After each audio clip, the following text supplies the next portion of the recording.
বিশেষ করে যে সমস্ত পুরুষরা দ্রুত বীর্যপাত, বীর্য পাতলা, টাইমিং কম, হরমোন কম, টেস্টোস্টেরন হরমোন কম, শারীরিক দুর্বলতা, এই ধরনের সমস্যা নিয়ে যারা ভুগছেন তাদের জন্য আজকের ভিডিওটা খুবই গুরুত্বপূর্ণ।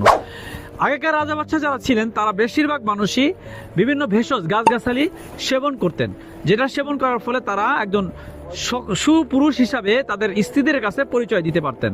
তো ঠিক ওরকম আজকে কথা বলবো আল খিদমত ন্যাচারাল কেয়ার একটা প্রোডাক্ট, সেটার নাম হচ্ছে পাওয়ার গোল্ড হালুয়া। এই পাওয়ার গোল্ড হালুয়াটা এমন একটা হালুয়া যেটা সেবন করার ফলে কোনো পুরুষ কোনো নারীর কাছে লজ্জিত হবে না।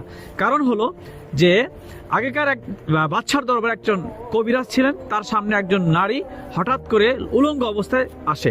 তখন জিজ্ঞাসা করে যে তুমি কেন এই উলঙ্গ অবস্থায় এখানে আসলে, বস্ত্রহীন অবস্থায় তুমি কেন আসলে? তখন সে বলতেছে এখানে তো কোনো পুরুষ নাই, পুরুষের সামনে কাপুরুষের সামনে কেন আবার আমি এই পোশাক পরে আসবো? তখন সে ওই মিস্টার কোকামিয়া উনি জিজ্ঞাসা করলেন যে বাচ্চা আপনি এই বান্দিটাকে আমাকে দিয়ে দেন, প্রয়োজনে আমি দেখবো এখানে পুরুষ আছে কি নাই। পরবর্তীতে সেই বাচ্চা তাকে দিয়ে দেওয়া হয়। পরবর্তীতে পরের দিন সেই নারী আবার কাপড় পরে এসে তখন জিজ্ঞাসা করা হয় যে আপনি কেন আজকে কাপড় পরে আসছেন? তখন বলতেছে না এই দরবারে একজন পুরুষ আছে। তখন বাদশা মিয়া বলে তুমি কি এমন কি খাও যেটা খাইলে পুরুষ বলতে বাধ্য থাকিবে?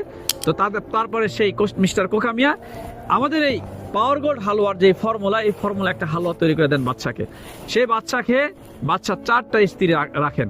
তো আলহামদুলিল্লাহ সেই ফর্মুলা মিস্টার কোকামিয়ার ফর্মুলায় একটা ন্যাচারাল পাওয়ার গোল্ড হালুয়া, যেটা সেবন করার ফলে দ্রুত বীর্যপাত, বীর্য পাতলা, টাইমিং কম, হরমোন কম, টেস্টোস্টেরন হরমোন কম, শারীরিক দুর্বলতা এবং পুরুষের যাবতীয় গোপন সমস্যার স্থায়ী সমাধানের জন্য এই প্রোডাক্টটা চমৎকার কার্যকারী।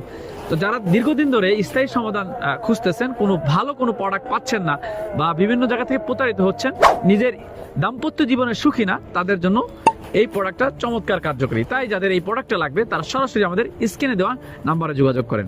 আসসালামু আলাইকুম ওয়া রাহমাতুল্লাহি ওয়া বারাকাতুহু।